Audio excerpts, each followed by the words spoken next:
Hi there. I'm Maddie. At my own promotion party, the one I thought was for me, my boss gave the role to someone else. Right there, in front of everyone. And I smiled. I toasted. I clapped. But inside, something cracked. I spent 5 years building that company. Stayed late, trained people, fixed messes no one else wanted. And then, just like that, I was invisible. But that wasn't even the worst part. Because what came after, the lies, the silence, the betrayal from people I trusted, it went deeper than any promotion. Tonight was supposed to be mine. I spent hours choosing the right dress, curling my hair just enough, even rehearsing my smile in the mirror like a fool. This night wasn't just another company dinner. It was the night. The one I'd worked 5 years for. I arrived early, watched the servers light the tiny golden bulbs overhead, saw the name cards laid out across the long white tablecloth. My name was in the center, right next to Marston's. I took it as a sign.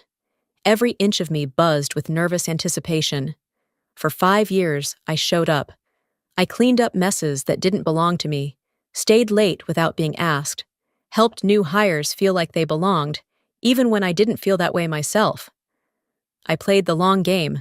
I waited my turn. Marston had said it more than once. "You're next, Maddie. I see everything you do." So I believed him. The room filled quickly. Chatter, laughter, the occasional pop of champagne corks. Everyone was in high spirits. Why wouldn't they be?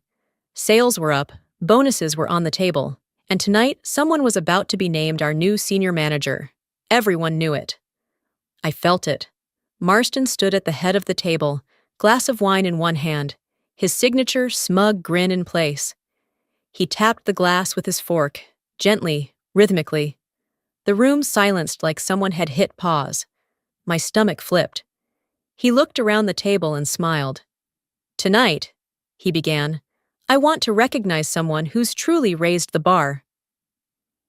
In a short time, they've brought fresh energy, creative insight, and a level of leadership that's rare." My heart pounded. I tried to breathe slowly, look calm. I even leaned forward a little, just in case the photographer caught my reaction. He continued, "It's not often we see someone step in and make this kind of impact, in just 3 months. 3 months? I blinked. Marston turned slightly toward the other end of the table. "Lyra," he said, raising his glass, "you've done more than we could have hoped for, which is why I'm thrilled to announce your promotion, senior manager, effective immediately." Applause broke out instantly. Glasses clinked. Someone whooped. I sat frozen, smile faltering mid-rise. My hands clenched beneath the table, knuckles white around the stem of my champagne flute. I heard someone say, "She deserves it!" and another voice go, "Well done, Lyra!" The blood drained from my face. 3 months. I'd built half the systems this company still used. I'd rewritten training manuals, recovered client accounts on the brink of collapse, mentored Lyra for God's sake. And now I was watching her soak in praise meant for me. Marston finally looked at me, like he'd only just remembered I was there. "And of course, Maddie," he added, his voice a shade too loud, "we see you too. Your consistency, your loyalty, always appreciated." That was it. No title, no acknowledgement of the late nights, the missed holidays, the birthdays spent at my desk. Just a pat on the head, like I was a well-behaved pet. Then he smirked. "Maybe you could take a page from Lyra's playbook. Adaptability is the name of the game these days." I swear the room tilted. Someone at the far end laughed too loud. Lyra blushed and tried to wave it off. "Oh, stop," she said, but the damage was done. That line, "Take a page from Lyra's playbook," it echoed in my ears like a slap. Marston knew exactly what he was doing. This wasn't an accident. It was a message. I swallowed the lump in my throat. I clapped. I smiled. I even leaned toward Lyra and said, "Congrats." Because that's what women like me are taught to do. Be gracious. Be small. Don't make a scene. But inside, something broke. I barely tasted the rest of the meal. I smiled and nodded through conversations I wasn't part of. I laughed at jokes I didn't hear. My body was present, but I was somewhere else, replaying every meeting where Marston had praised me, every time he'd said, "Just hang in there a little longer." Liar. I thought about the email I'd drafted weeks ago, back when I first felt something shift. I hadn't sent it, just saved it in drafts. Just in case, I told myself. But maybe I'd known. After dessert, I slipped out early, unnoticed. The air outside was cool and sharp. It felt like freedom. I stood on the curb for a long minute, phone in hand. I opened my inbox. Found the draft. Subject, resignation, effective immediately. I hovered my finger over send. I wanted to push it. I wanted to walk away. But I didn't. Not yet. I don't know why I stopped myself. Maybe it was hope, some stupid, stubborn part of me, thinking this might all still be a misunderstanding. Or maybe I wasn't ready to burn it all down. Not yet. I barely slept. My pillow still smelled like the hairspray I used for the party, as if it hadn't fully accepted the night was over. I got dressed in silence, skipped breakfast, and walked into the office before most of the lights were on. It felt like walking into someone else's life, familiar, but wrong in ways I couldn't explain. The front desk girl greeted me with her usual fake cheer. "Morning, Maddie. You're early." I managed a smile, tight and clipped. I made my way past rows of empty cubicles, past the break room still humming from the overnight fridge. My desk was exactly the same, as if the night before hadn't happened, but everything inside me felt cracked, off balance. I sat down, opened my laptop, and stared at my inbox like it might give me a reason not to leave. Maybe I had overreacted. Maybe I was tired. Maybe Marston just made a poor decision. People mess up. My dad used to say that when Mom caught him lying. "It was just a bad call, babe. I'm only human." Somehow, that never made it okay, did it? At 9 sharp, our team gathered for the Friday sync. Marston strolled in 5 minutes late, coffee in hand, like he owned the air around him. The way people laughed at his dry jokes made my stomach twist. "Let's keep this short," he said, settling in at the head of the table. "I know we're all riding high off last night." He glanced around the room like he was proud of himself. "I just want to highlight one incredible piece of work that really pushed our last campaign into the win column. Lyra," he smiled. "Your innovative approach to the digital rollout, that's what made the difference." My eyes shot up. "What?" "That rollout, the concept, the content flow, even the pitch deck, was mine. Every chart, every graphic, every late-night tweak. I had done it. She had helped, sure. She reviewed a few slides. But the entire backbone came from me. People clapped. Someone said, "Nicely done!" I sat frozen. My throat didn't tighten. My chest didn't ache. Instead, I felt a strange hollowness, like my body was there, but I had quietly stepped out of it. Then came the line that snapped me right back in. "That kind of forward thinking," Marston added, "is what leadership looks like." Leadership. He didn't say my name, didn't even glance my way. But I felt the weight of what he was doing. It was calculated. That's what shook me. It wasn't a slip. It was a statement. When the meeting broke, I gathered my things slowly, trying to make sense of it. Inez walked past, leaned in just enough for me to hear. "Wait, didn't you lead that campaign?" I gave the smallest nod. "Yeah, I did." Her eyebrows drew together. She started to say something else, but hesitated. "That's weird," she muttered, then walked away. Weird. That's one word for it. I walked to the kitchen for coffee I didn't want, just to avoid people. Lyra was already there, standing by the counter, chatting with Rachel. When she saw me, she offered a sheepish smile. "Oh, hey, Maddie. I was just saying how the rollout was really a team effort. You laid the groundwork." I stared at her, expression flat. She didn't sound guilty. She sounded coached. Then Marston's voice floated in from the hallway behind us. "That's what I love about Lyra. She doesn't just follow a plan, she owns it." The words hit like ice down my spine. I didn't say a word. just walked back to my desk and opened my personal folder. I pulled up old emails, time-stamped strategy notes, early wireframes, drafts I had sent weeks ago. The evidence was there. But what was I going to do? Send a PowerPoint titled, "Proof I Did the Work"? I thought back to the night I stayed until midnight tweaking that landing page while the rest of the team drank at some rooftop happy hour. I remembered the look on Marston's face when I first showed him the strategy. Impressed, nodding slowly, saying, "Now this could work." And now it was Lyra's win. That was the moment something inside me stopped pretending. I didn't storm into his office. I didn't send the email. Not yet. But I stopped trusting smiles, and I started paying attention. And what I began to uncover next made my silence dangerous. I didn't need anyone to say it out loud. The signs were already there. Quiet, subtle, but deliberate. I started noticing little things, like how the weekly strategy call I used to lead was suddenly rescheduled, and I wasn't on the new invite. Or how the email threads about upcoming initiatives included names I barely recognized, but not mine. Even the Slack channel I had created for the fourth quarter campaign, archived without a word. I knew it wasn't paranoia. It was a pattern. At first, I told myself I was overthinking it. People get shuffled around, roles shift. But there's a difference between change and erasure. I began paying closer attention, tracking meetings, email chains, calendar invites, watching how decisions were made, and more importantly, who was in the room when they were.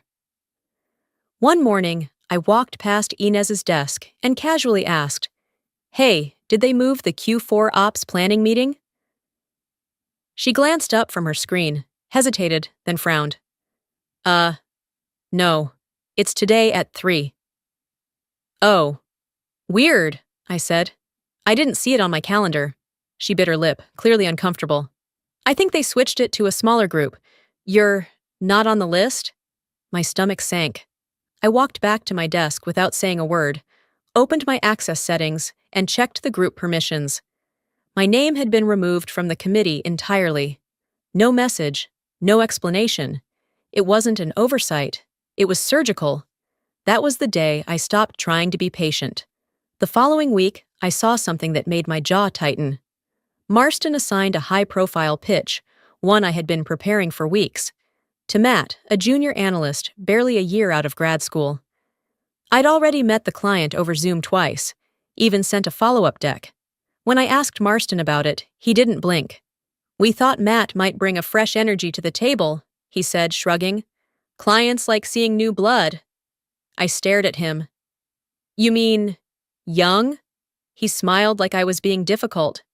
"Just trust the process, Maddie. You've had your turn." I wanted to laugh. My turn had been 5 years of quiet consistency, of covering for people like Matt when they forgot deadlines. Now, suddenly, he was the future. I walked into the meeting room later that afternoon and watched Matt fumble through a half-prepped pitch. Marston nodded along like he was watching a prodigy. I sat at the far end of the table, invisible. It wasn't that I wasn't seen. It was that I was being replaced. Not because I wasn't good, but because I was no longer convenient. After that meeting, I didn't cry. I didn't storm out. I just went back to my desk and began collecting things. Emails, time-stamped project documents, screenshots of team chats. I opened a private folder on my desktop and labeled it, "If Needed," and then I copied it to an external drive. I wasn't preparing for a tantrum. I was building a record. One night, well after most of the floor had gone home, I sat staring at my monitor in the dark. The only light came from the screen and the city glowing through the glass windows. The silence was comforting, clean, honest. I thought about all the times I stayed late, fixed what others broke, and swallowed my voice to keep the peace. I remembered how Mom used to say, "Sometimes, to keep the family together, you have to be the quiet one." She said that every time Dad forgot her birthday, or came home late, or pretended not to hear her crying in the kitchen. I had carried that same silence into this place, and it was killing me. That Friday evening, as I packed my things for the weekend, Marston walked past my desk with a smirk and clapped Matt on the shoulder. "Now that's what next-gen leadership looks like," he said loud enough for everyone nearby to hear. I didn't even turn around. Instead, I clicked on the folder marked "If Needed," dragged it onto my external drive, and ejected it. I didn't know what I would do with it yet, but I knew this. I wasn't going to keep waiting for someone to rescue me. I was done waiting for fairness to find me. I was done waiting for fairness to find me. The thing about holding it together every day is, eventually, the seams give. Since the promotion slap, each morning felt heavier, like I was walking through air thick with suspicion and fake smiles. Every click of a keyboard, every glance exchanged in a hallway felt loaded. I kept my head down, mostly to avoid giving anyone the satisfaction of seeing me fall apart. But deep down, I knew I wasn't staying quiet out of dignity anymore. It was strategy. I was listening, watching, waiting. Then came Monday. It started like any other. I got in early, poured myself burnt coffee, and opened my laptop. My inbox had 32 unread messages, most of them noise. But one subject line caught me. Recognizing Agile Leadership, Q4 Direction. It was from Marston, sent to the entire division. I opened it slowly, already knowing something was off. His tone was polished, almost warm. As we shift into Q4, I want to spotlight the kind of leadership that reflects the future of our company: adaptability, innovation, and the courage to challenge the status quo. So far, typical Marston buzzwords. Then came the real punch. Lyra has consistently exemplified these values. Her ability to pivot, execute, and lead with a modern lens has driven results worth emulating. In contrast, we must be mindful that clinging to rigid systems often stifles growth and ultimately becomes a barrier to progress. My name wasn't in it, but I might as well have been printed in bold. The message was clear. Old methods, old voices, like mine, no longer mattered. And Lyra? She was the future, all packaged in a perfectly professional email with just enough deniability to be called harmless. I stared at the screen, heart pounding not from surprise, but from the sick familiarity of it. It reminded me of how my brother used to tell our mom I was overreacting every time he went through my stuff.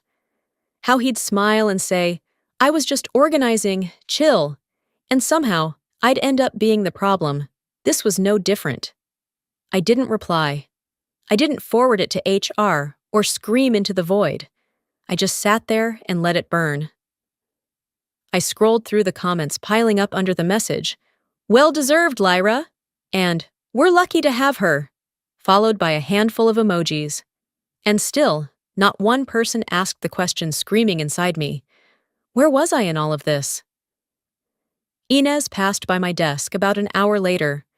She leaned in without looking directly at me and whispered, "You okay?" I nodded, barely. Then came a ping. A private message from Chelsea on the marketing team. That email was cold. Just wanted to say I noticed. It was the smallest thing, but it mattered. That someone else saw it. That I wasn't completely insane. Still, the air around me felt like glass. Fragile, sharp, ready to shatter. Around lunch, I slipped away to the restroom and locked myself in the last stall. The noise of the office faded behind the bathroom's sterile silence. My hands rested on my thighs. Still, heavy. I didn't cry. I hadn't in weeks. I think I forgot how. Instead, I seethed. I gave this place the best years of my life, I thought. I canceled vacations, missed birthdays, let relationships fall apart. All because I believed loyalty mattered. And what did they give me? A footnote in someone else's highlight reel. I leaned my head back against the cold wall and whispered, "Not anymore." That evening, as I was packing up, I saw Marston walking out of the conference room. Alone. I didn't plan it. I just moved. Like my feet had already decided for me. "Got a minute?" I asked. He looked surprised but smiled. "For you?" "Always." We stepped into the hallway near the glass doors. I kept my voice calm, measured. I read your email. Yeah? He gave that salesman grin. Just trying to show appreciation where it's due. That's what leaders do. I nodded. Appreciation's great, but you might want to be careful about the shade you throw in the process. His brow twitched. If there's one more message like that, I said slowly, I won't just leave this company. I'll take everything you pretended wasn't mine, and make sure people see who really built it. He didn't say anything, just stood there blinking, like I'd spoken a language he didn't understand. I turned and walked away. Turns out, he took that as a challenge. A week passed, quietly, too quietly. No more digs in public emails, no sly remarks. Just silence. The kind that hums beneath your skin like a warning. Then, Monday morning, my calendar pinged. A meeting update.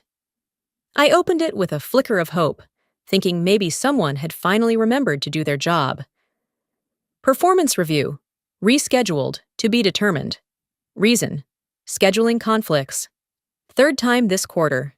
Same excuse. I stared at the screen. My hand hovered over the trackpad for a second. Then I clicked delete. The window vanished, but the fire it lit inside me didn't. I stood, grabbed the folder I'd been updating for weeks, and walked straight into Marston's office without knocking. He looked up from his laptop almost amused. Maddie, hi? Everything all right? You tell me, I said. 3 delays, no explanation, and the year's almost over.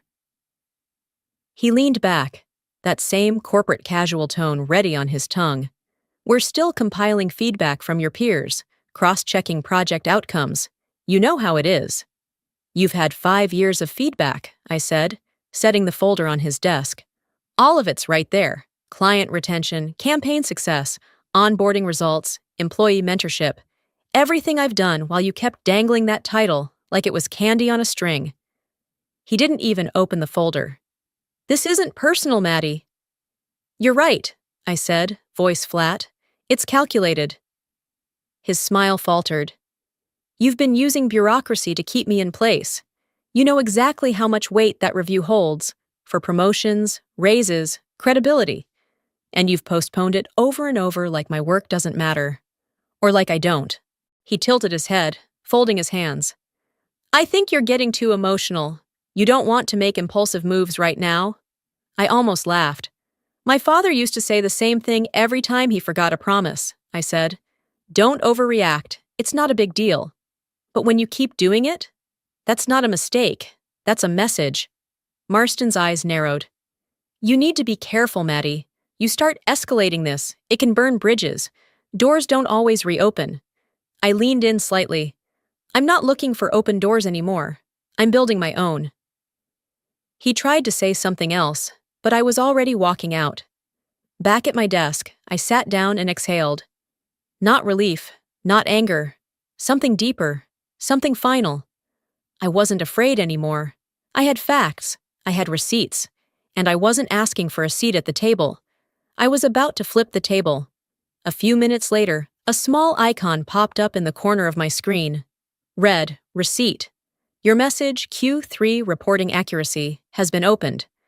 Timestamp, today, 11:42 a.m. By Admin Override. That email was from 6 weeks ago. There was no reason anyone should be reading it now. Then came another alert. Security check in progress. Admin access detected. I froze. They were digging, so they were done pretending too. The alert stayed on my screen longer than it should have. My cursor hovered over the little red X in the corner, but I didn't click it. I just stared at the words, admin access triggered, like they might blink away if I waited long enough. They didn't.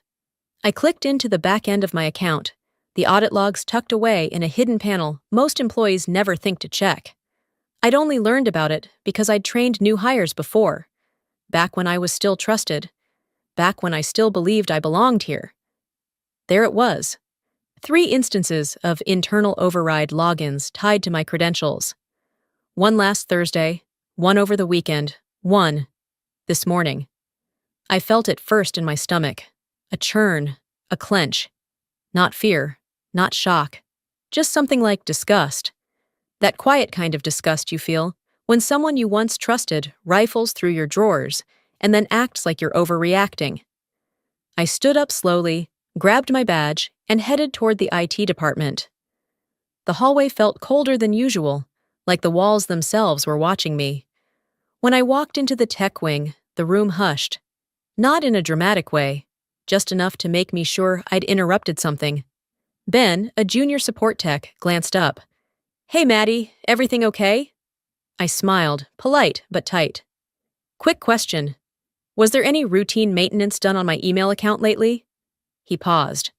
I could see it in his eyes. He knew, or at least he'd heard something. I mean, sometimes there's back-end syncing for access logs, archiving, that kind of thing, he said, choosing each word like they were eggshells. Right, I nodded. But would that include an executive override? He froze for half a second, then said, "There was a request, from above. We just follow access protocols." I held his gaze. "I get it. It's never personal when you're the one holding the key, right?" He didn't answer. I thanked him, turned, and walked out. My steps were calm, my face was still, but something inside me had clicked into place. Back at my desk, I pulled out my external drive and opened the folder labeled "If Needed." I added screenshots of the override logs, labeled them, time-stamped everything. Then I opened a blank document and began writing my resignation letter. It started clinical, cold. Then I stopped, deleted 2 paragraphs, and rewrote it. Not softer, but sharper. I kept it factual, professional, but not apologetic. Next, I drafted another document. This one was titled Workplace Misconduct, Internal Breach, bullet points, evidence links, policy violations, a clear timeline, no emotion, just data. No matter what they'd find in my inbox, they couldn't erase the pattern they'd left behind. At 2:12 p.m., I sent the resignation letter to HR. I CC'd the legal team. The subject line was simple: formal resignation, effective immediately. I ended the message with one line: "I will be available for documentation handover. I will not be available for further discussion." Then I logged out. People stared as I stood up and calmly placed my company badge in an envelope. Inez watched me from her desk, wide-eyed. A few others stopped pretending to type. Nobody said anything. I didn't owe them a goodbye. As I zipped my bag and slung it over my shoulder, my phone buzzed. Unknown number. I hesitated, then answered. "Is this Madeline Pierce?" a familiar voice asked. "Yes." "We've been waiting for you," he said, smooth and clear. "Can you start Monday?" It was Dorian Hale. And just like that, I wasn't walking out empty-handed. I was walking into something bigger. The second I stepped off the elevator and out into the cold Seattle air, I sent one text. "Need 10 minutes. Meet me in the back room." Inez replied within seconds. "Give me 5. We met in the small, forgotten conference space near HR. Glass-walled, quiet, and usually empty by design. I dropped my bag, plugged in my drive, and told her everything. The admin overrides, the deleted meetings, the surveillance, and the call. "Dorian Hale?" she whispered, brows lifted. "The Dorian Hale?" I nodded. "He's already offered. I start Monday." Inez didn't smile. Instead, she exhaled through her nose and said what only real allies say. "Good. But before you go, you need to see this." She pulled up her own laptop and opened a file she'd been quietly collecting. "I've been digging," she said. "Something's always felt off about Lyra's file." She clicked into the HR system and pointed. "Look, no application timestamp, no interview notes, no internal referrals. It's blank until this." A system log appeared on the screen. Manual insert. Executed by admin, sat exec override. August 2nd, 2023. I blinked. That's 2 days before Lyra started. Then she said it. "Her last name used to be Ryland." I froze. Inez nodded. Marston's ex-wife's maiden name. It hit like a punch I should have seen coming. The sudden rise, the rehearsed humility, the constant praise. Of course. That's why she got it all handed to her, I said slowly. It was never about her being good. It was about him protecting bloodlines. Inez's eyes met mine, and hiding it like a coward. I stood there for a moment, letting the truth settle into my bones. Then I opened my laptop and began typing. I titled the document, Leadership Ethics and Internal Conflicts of Interest. I attached the admin log screenshots, the HR anomalies, the chain of performance reviews skipped, and my own resignation letter. The timeline comparison was brutal. 5 years of documented wins versus 3 months of executive favoritism. By noon, I sent the memo directly to the board. Then I did one more thing. I requested a farewell Zoom. Told HR I wanted to thank the team, end things on a positive note. They approved it without question. At 4 p.m., faces filled the screen, 50, maybe more. Marston joined 5 minutes in, smiling like he hadn't tried to erase me from the company entirely. I cleared my throat and spoke calmly. Thank you, everyone, for the memories, for the growth, for the laughter, and for the silence. Because it was in that silence that I learned the loudest truths. The chat paused. I won't name names, I don't need to, but I want to leave you all with something useful, something about power and how it never looks like power when it's dressed as a compliment.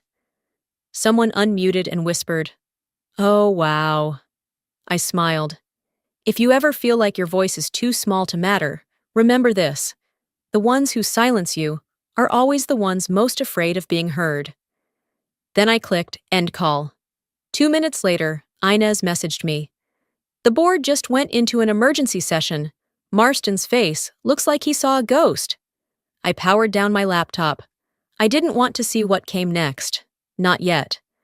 For now, I stepped outside, let the wind hit my face, and allowed myself, for the first time in years, to breathe. That night, I slept for 9 hours straight.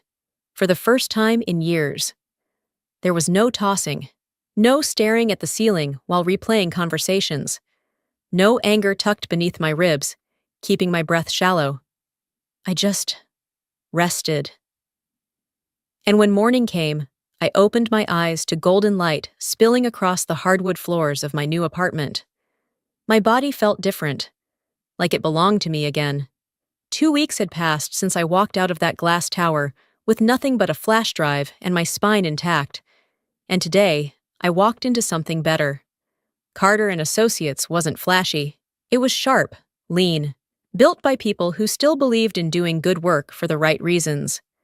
The office smelled like clean wood and ambition. Dorian met me near the elevator, hands in his pockets, smile relaxed. "You made it," he said. "I told you I would." He nodded once. "Let's get started." We were in his office later that morning, going over project histories and upcoming initiatives, when he leaned back in his chair and said casually, "You know, I actually sent you an offer 6 months ago." I looked up. "What?" He shrugged. "Through your work email. Never heard back. Figured maybe you weren't ready." My pulse quickened. "You sent it where?" "Your old company account." I froze. That was around the same time things started getting quiet. When meetings went missing, when Lyra suddenly bloomed. "Can you forward me that original message?" I asked. "I just want to check something." Dorian did. I opened my personal backup logs, found the audit trail for that date, and there it was. Message received. Deleted by admin override. No forwarding rule set. I stared at the screen. They hadn't just passed me over. They actively blocked my exit, tried to trap me, keep me small, invisible, like I owed them something. I didn't say a word to Dorian. I just smiled and said, "Thanks." That week, it started. First, a call from Dawson and Company. "Maddie, we heard you moved. Can we talk?" Then, a message from Graybridge Capital. "You're at Carter now? Our account's up for review." By Friday, 3 of the largest clients I'd brought in over the years had reached out. None of them needed convincing. They weren't loyal to a company. They were loyal to people. People who did the work. People like me. I didn't gloat. I didn't post a single thing online. But I did open a blank draft to Marston. I typed, "I know about the blocked offer. I know about the files. I know about everything. You underestimated the wrong person." Then I stared at it and deleted it. He knew. That was enough. Late that afternoon, I stepped out onto the rooftop terrace. Seattle's skyline stretched in every direction, painted in deep autumn gold.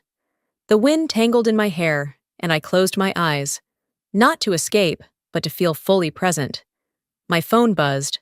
Inez. She sent a single screenshot. Internal memo. Board decision. Effective immediately, Marston Whitmore will be stepping down from his role as executive director. This decision reflects recent leadership missteps and concerns raised by clients and internal stakeholders. An interim will be appointed until further notice. Beneath it, her text. You did it. It's done. I smiled. Not because I won, but because I'd finally let go of needing to. But victory wasn't the point. Freedom was. December came in quietly, with frost tracing the edges of the windows and a kind of peace I hadn't known in years. The day I stepped into my new office, corner view, clean desk, my name etched in silver on the glass, I didn't feel like I had conquered anything. I just felt home. There was no tension in my shoulders, no fire to prove myself. People nodded when I passed, not out of obligation or fear, but with that calm, unspoken respect you only earn when they know you've walked through fire and didn't flinch. I opened my laptop, sipped my coffee, and let myself settle. Inez called around noon. It's official, she said. The board confirmed it. Marston's out. Full separation. No return clause. I leaned back in my chair, eyes scanning the city outside. I'm not surprised, I replied. And I wasn't. But I also didn't celebrate. I didn't toast to karma or blast some empowering playlist. I just sat in the quiet and let the moment be what it was. He was gone. That was enough. The next morning, an unexpected name landed in my inbox. Lyra Whitmore. The subject line, I'm sorry. I clicked, mostly out of curiosity. I didn't know how to stop it. I didn't know how much was being done behind the scenes. I thought he believed in me. I read the words twice. Then I closed the email and let it sit there, unread again. I didn't respond. Instead, I opened a blank note on my desktop and wrote, Some apologies are too late, but forgiveness doesn't always need a recipient. I'd spent so long trying to be seen, to be validated by people who had no intention of recognizing me, and somewhere in the process, I forgot that my voice didn't require permission. It just needed space. This new chapter gave me that. I still caught myself flinching at certain tones, still paused before speaking in meetings, waiting for the ghost of dismissal to show up, but it never did. And slowly, I began to trust the quiet again. One afternoon, sitting in a cafe near the office, I found myself journaling. I used to think power came from being chosen. Turns out, it comes from choosing yourself. I wrote it down without thinking, then added, I used to fear being replaced. Now I know, what I bring can't be replicated. A reflection in the cafe window caught my eye. Mine. Older than I remembered, stronger too. A young intern from Carter passed by, nearly tripping over his own feet as he tried to wave and walk at the same time. I smiled and called out, Hey! If you ever feel small here, come find me. No one builds alone. He nodded, surprised, grateful, and I went back to my coffee. That moment wasn't loud. It didn't need to be, because sometimes the loudest thing a woman can do is stay. Stay grounded, stay clear. Stay in the room when the room once tried to erase her. Before we wrap up this story, let me leave you with something real. If there's one thing I've learned, one thing I wish someone had told me earlier, it's this. Your worth is not up for negotiation, not in boardrooms, not in relationships, not in silence. If they only see your value when you're halfway out the door, that's not a home, That's a trap. Sometimes walking away isn't giving up. Sometimes it's the bravest way to begin again. And maybe you've been there too. Maybe you've felt overlooked, underestimated. Maybe you've swallowed your voice one too many times just to keep the peace. If that's you, I see you, and I hope my story helps you stand a little taller. Now let me ask you, have you ever had to fight for your own value? Have you ever been passed over for someone who didn't earn it? Tell me in the comments. I want to hear your story. Drop a 1 if this video spoke to you, or tell me where you're watching from. And hey, if this video didn't land for you, that's okay too. Let me know why. Let's talk about it. This space is about honesty, not perfection. If you're still watching and this message touched you even just a little, go ahead and subscribe to the channel. There's more where this came from, more truth, more stories that matter. And who knows? The next one might just be yours. Thanks for being here. I'll see you in the next story. Until then, keep choosing yourself.